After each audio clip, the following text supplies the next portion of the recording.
Meskipun kucing jantan memiliki harapan hidup lebih rendah dibandingkan dengan kucing betina, namun dengan mensterilnya, angka harapan hidup kucing jantan bisa lebih tinggi.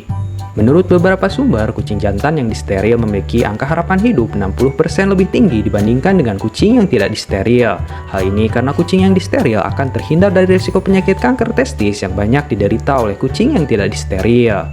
Selain itu, kucing yang disteril juga cenderung memiliki perilaku yang lebih stabil, tenang, dan tidak suka berpetualang mencari pasangan, sehingga hal ini akan mengurangi mereka dari risiko berkelahi dan terkena penyakit menular dari kucing lain.